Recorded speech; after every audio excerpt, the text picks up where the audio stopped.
Des conseils de John Wayne pour les jeunes comédiens, aux petits trucs et astuces du tournage des Dents de la Mer, le tout en passant par Trainspotting. Aujourd'hui, je vous parle cinéma. Ciné, ciné, cinéma, et voilà, voilà, voilà, un écran noir plein d'histoires. Ciné, ciné, cinéma, et voilà, voilà, voilà, lumière éteinte, il est tard. En 1996 sort le film Trainspotting, tiré du roman d'Irving Welsh et réalisé par Danny Boyle. Malgré un budget très serré et un temps de tournage très court, ce film sera un réel succès. Le scénariste, le producteur, Danny Boyle le réalisateur, Ewan McGregor et une grande partie de l'équipe technique se connaissaient puisqu'ils avaient déjà tourné dans Petit Meurtre entre amis. Ce qui entraînera forcément une ambiance un peu détente sur le tournage. Peut-être un petit peu trop même. Danny Boyle a dû recadrer plusieurs fois Jonny Lee Miller, qui passait son temps à faire du roller entre chaque prise avec sa fiancée de l'époque, une certaine Angelina Jolie. Un petit peu une ambiance de colonie de vacances. À 3 jours de la fin du tournage, Boyle doit tourner cette scène. Mais à l'origine, elle devait être bien différente. Jonny Lee Miller et Ewan McGregor étaient bien potes et sont sortis la veille au soir pour boire des coups. Ils sont arrivés le matin sur le plateau dans un état lamentable. Ils ne tenaient même plus debout. C'est comme ça que Danny Boyle les a fait jouer allongés par terre. John Wayne Le copain? Oui, John Wayne. n'était pas avare de conseils pour les jeunes comédiens. Des conseils plus ou moins pertinents d'ailleurs. Un jour, alors qu'ils tournaient ensemble, le Duke a dit à Dennis Hopper: Dennis, je vais te dire un secret que je ne donne pas à tous les acteurs. Mais toi, tu as du talent. Tu vas réussir dans le métier. Son conseil, le voici. Il lui explique de couper ses répliques, de les commencer, de marquer un temps, et les finir. Comme ça, disait-il, on ne peut pas te couper au montage, et tu restes plus longtemps à l'écran. Dennis Hopper expliquera bien plus tard que ce petit cabotinage ne marche absolument pas. Parce que si on ne coupait pas John Wayne, on ne se gênait pas pour les jeunes comédiens. Il raconte qu'il a essayé une fois, et qu'au montage final, il a commencé sa phrase, le plan a basculé sur autre chose, un paysage, et on l'a entendu finir sa phrase en voix off. Un plan un peu pourri. Merci John. Conseil suivant. Cette fois-ci, le conseil a été donné à Michael Caine en 1966. Après un succès, Michael Caine est à Los Angeles. Il réside au Beverly Hills Hotel, un vrai repère de stars à Hollywood. Un jour, un hélicoptère se pose sur la pelouse de l'hôtel.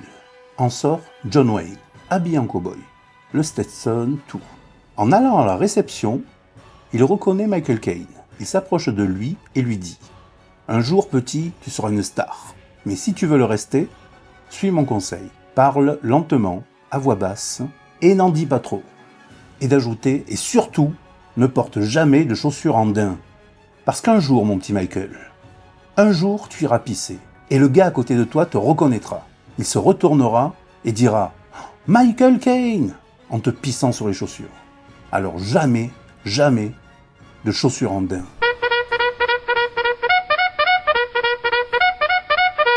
Alfred Hitchcock avait une sale réputation. Lors du premier jour de tournage du film Les 39 marches, Robert Donat et Madeleine Carroll doivent tourner une scène où ils sont attachés. Hitchcock leur passe lui-même les menottes, et après avoir joué leur scène, il leur annonce qu'il a perdu les clés et s'en va. Il les a laissés mariner toute la journée pour revenir le soir les délivrer. Dans Rebecca, le rôle féminin principal est tenu par John Fontaine. Mais ce n'était pas du goût de son partenaire, Laurence Olivier. En effet, il voulait placer sa compagne de l'époque, Vivian Leigh. Et du coup, il a été très désagréable avec John Fontaine, tout le long du tournage. Une aubaine pour Hitchcock, qui voulait que son personnage soit timide et mal à l'aise. Il a même entretenu l'histoire. Il est allé la voir et lui a dit que personne dans l'équipe ne l'aimait, que tout le monde la détestait. Elle a passé un sale tournage. Lors d'une scène des oiseaux, Tippi Hedren devait se faire attaquer par des oiseaux. Il était prévu des oiseaux mécaniques, mais ce que Hitchcock ne lui avait pas dit, c'est que ça serait de vrais oiseaux. Des assistants ont passé toute la scène à lui lancer des oiseaux dans la figure. En plus des blessures physiques, elle est sortie du tournage complètement traumatisée. Jude Law est 5 cm plus grand que Robert Downey Jr. Vous me direz, on s'en fout, ouais. Mais sur le tournage de Sherlock Holmes, le réalisateur voulait que Sherlock soit plus grand que le Dr Watson. Robert Downey Jr. a dû porter des talonnettes tout le long du tournage. Il a même trébuché plusieurs fois à cause de ça. Pendant la promo, Robert Downey Jr. a déclaré plusieurs choses sur ce film. Des déclarations qui ont même failli empêcher le tournage du deuxième film. En effet, il a déclaré que pour lui, et dans sa façon d'aborder le personnage, Sherlock Holmes était homosexuel. La détentrice des droits d'auteur pour les USA ne voulait absolument pas autoriser la suite du film si Guy Ritchie et les scénaristes insinuaient d'une façon ou d'une autre que Sherlock Holmes était homosexuel. Dans le film, le décor de la maison de Sherlock était de la récup. On avait déjà vu cette maison dans un autre film. C'était la maison de Sirius Black dans le film Harry Potter et l'Ordre du Phénix. Lors d'une scène de combat, Robert Downey Jr. a été mis KO par un superbe crochet du droit de son partenaire, ce gars-là.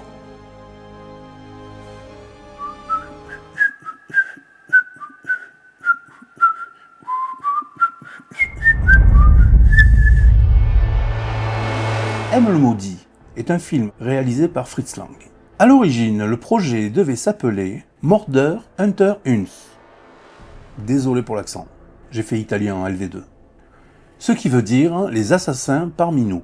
Mais le parti nazi se sentant visé, Fritz Lang a dû changer de titre. Le fameux sifflement de M le Maudit n'a pas été interprété par Peter Lorre, le comédien, mais par Fritz Lang lui-même. L'air sifflé s'appelle « Dans l'antre du roi de la montagne », un extrait de Peer Gynt d'Edward Grieg. Pour plus de réalisme, les figurants étaient de vrais malfrats.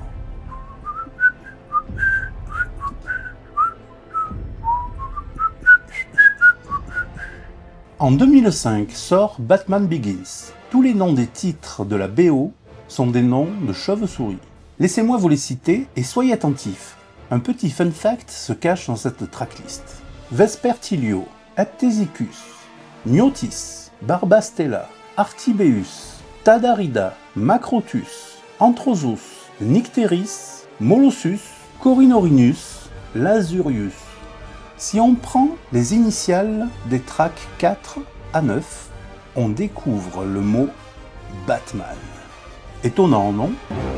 Les Dents de la Mer, un film de Steven Spielberg, sorti le 1er janvier 1976 en France. Le requin tueur a été surnommé par Steven Spielberg Bruce, en référence à son avocat Bruce Ramer. Le tournage n'a pas pu être réalisé uniquement avec les requins en animatronics prévus. En effet, il craignait l'eau, il ne marchait pas dans l'eau. Malin.